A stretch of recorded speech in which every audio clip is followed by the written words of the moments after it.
మనకి డిసెంబర్ 30 సోమవారం రోజున అమావాస్య వచ్చిందండి. అమావాస్య రోజున లక్ష్మీదేవి అమ్మవారిని ఏ విధంగా పూజించాలి? పూజ వీడియో మన ఛానల్లో వీడియో ఉందండి. ఇంట్రెస్ట్ ఉంటే చెక్ చేయండి.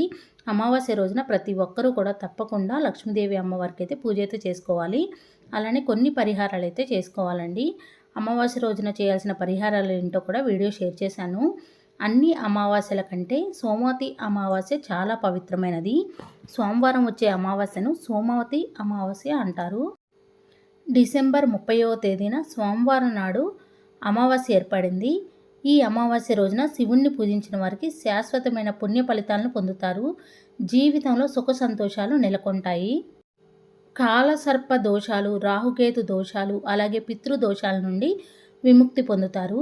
ఈ సంవత్సరంలో ఇదే చివరి అమావాస్య కాబట్టి ఈ అమావాస్య రోజున ఎలాంటి నియమాలు పాటించాలి, ఎలాంటి పరిహారాలను పాటిస్తే మీ జీవితంలో ఎదుగుదల ఉంటుందో ఈ వీడియోలో తెలుసుకుందాం.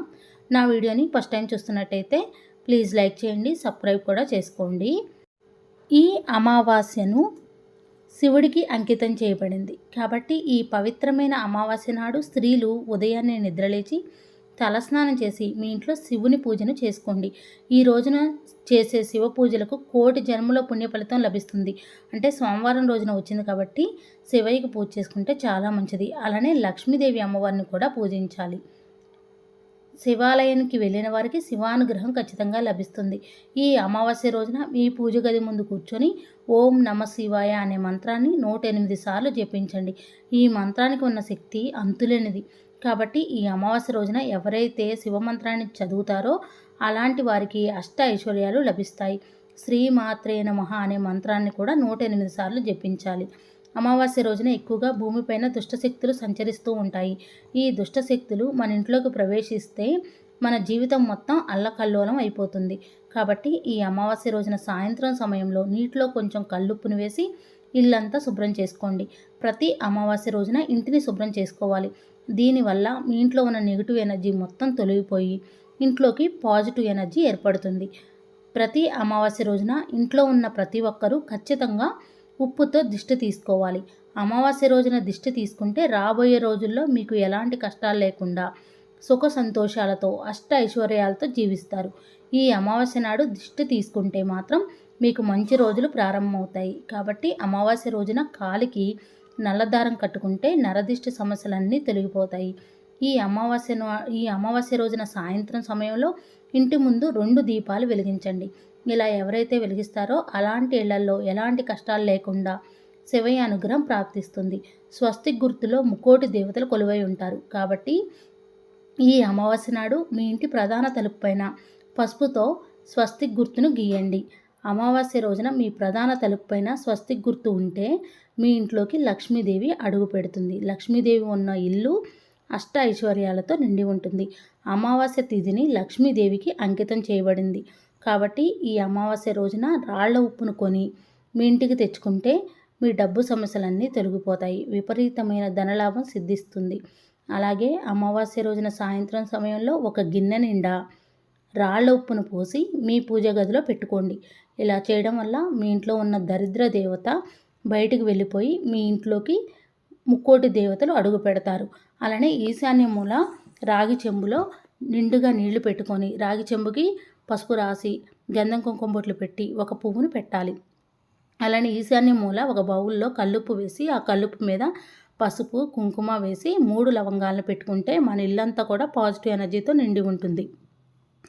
అమావాస్య రోజున పొరపాటును కూడా ఎవ్వరికీ డబ్బులు ఇవ్వకూడదు. అలాగే మధ్యాహ్న సమయంలో అస్సలు నిద్రపోకూడదు. గుమ్మడికాయను లక్ష్మీదేవి రూపంగా భావిస్తారు. కాబట్టి ఈ అమావాస్య రోజున ఒక గుమ్మడికాయను తెచ్చుకొని మీ ఇంటి గుమ్మం ముందు కట్టుకోండి. చక్కగా గుమ్మడికాయకి పసుపు రాసి కుంకుమ బొట్లు పెట్టి ధూపం వేయండి. ధూపం వేసి ఆ తర్వాత గుమ్మడికాయని కట్టుకోవాలి. అమావాస్య రోజున గుమ్మడికాయ కట్టుకుంటే మీ ఇంట్లో ఉన్న నరదిష్టి మొత్తం తొలగిపోతుంది. అలానే మీ ఇంటికి ఉన్న దరిద్రం మొత్తం తొలగిపోయి మీ ఇంట్లో ధనలక్ష్మి తాండవిస్తుంది. గుమ్మడికాయ కట్టలేని వారు కలబంద మొక్కను గుమ్మానికి కట్టుకోండి. అమావాస్య నాడు పొరపాటును కూడా నల్లటి వస్త్రాలను వేసుకోకండి. అలాగే ఈ అమావాస్య నాడు స్త్రీలు జుట్టు విరబోసుకొని బయటికి వెళ్ళకూడదు. అమావాస్య రోజున జుట్టు విరబోసుకొని బయటికి వెళ్తే మిమ్మల్ని దుష్టశక్తులు వెంటాడుతాయి. అమావాస్య రోజున రాత్రి సమయంలో పెరుగు అలాగే ఉప్పు తినకూడదు. శాస్త్రాల ప్రకారం చీపురును లక్ష్మీదేవితో పోలుస్తారు. కాబట్టి ఈ అమావాస్య నాడు చీపురును అస్సలు కొనకూడదు. చీపురు కొనడం వల్ల లక్ష్మీదేవి ఆగ్రహానికి గురవుతుంది. దీనివల్ల మీ ఇంటి ధన ప్రవాహం తగ్గుతుంది. ఈ అమావాస్య రోజున ప్రతి ఒక్కరూ ఖచ్చితంగా తలస్నానం చేయాలి.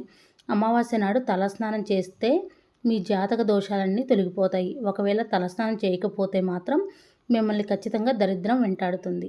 అమావాస్య నాడు పొరపాటున కూడా తలకు నూనె రాయకూడదు. అలాగే ఈ అమావాస్య నాడు పొరపాటున కూడా మాంసాహారం తినకూడదు. దీనివల్ల మీ జీవితంలో కష్టాలు ఏర్పడతాయి. అలాగే పూజా సామాగ్రిని కొనకూడదు. గోధుమలు, బియ్యం అస్సలు కొనకూడదు. అమావాస్య రోజున తులసి ఆకులను కొయ్యకూడదు. ఎలాంటి శుభకార్యాలను నిర్వహించకూడదు. ముఖ్యంగా సోమవారంతో కూడిన అమావాస్య రోజున ప్రతి ఒక్కరూ చంద్రుడిని చూడాలి. చంద్రుడు అంటే సోముడు. ఆ పరమేశ్వరుని తలపై చంద్రుడు ఉంటాడు. కాబట్టి ఈశ్వరుణ్ణి సోమేశ్వరుడు అని అంటారు.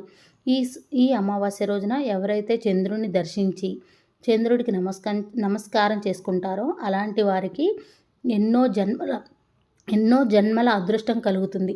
తరతరాలు తరగని ఐశ్వర్యం వరిస్తుంది. ఈ అమావాస్య రోజున శివునికి అభిషేకం చేస్తే విశేషమైన పుణ్యఫలితం లభిస్తుంది. కాబట్టి ఈ అమావాస్య రోజున ఎవరైతే శివునికి అభిషేకం చేస్తారో అలాంటి వారికి సంపూర్ణ ఆయురారోగ్యాలతో పాటు సిరి సంపదలు కలుగుతాయని నమ్మకం. ఈ అమావాస్య నాడు లక్ష్మీదేవి అమ్మవారికి పూజ చేసుకొని అభిషేకం చేసుకుంటే చాలా మంచిది. ఈ అమావాస్య నాడు ఉపవాసం ఉండడం వల్ల కోరిన కోరికలు నెరవేరుతాయి. సోమవారంతో కూడిన అమావాస్య నాడు తలస్నానం చేసి రావి చెట్టుకు నీళ్లు పోస్తే చాలా మంచిది. ఇలా చేసిన వారికి పితృదోషం తొలగిపోతుంది. ఎవరి జాతకం రావి పితృదోషం 7 సార్లు అలాంటి వారికి ఎన్నో కష్టాలు రావి చెట్టుకు నీళ్లు కాబట్టి అమావాస్య జాతకంలో ఉన్న దోషాలన్నీ తొలగిపోతాయి. ఈ అమావాస్య రోజున రావి చెట్టులో పూర్వీకులు నివసిస్తారని నమ్ముతారు. కాబట్టి రావి చెట్టును పూజించిన వారికి పూర్వీకుల ఆశీర్వాదం లభిస్తుంది.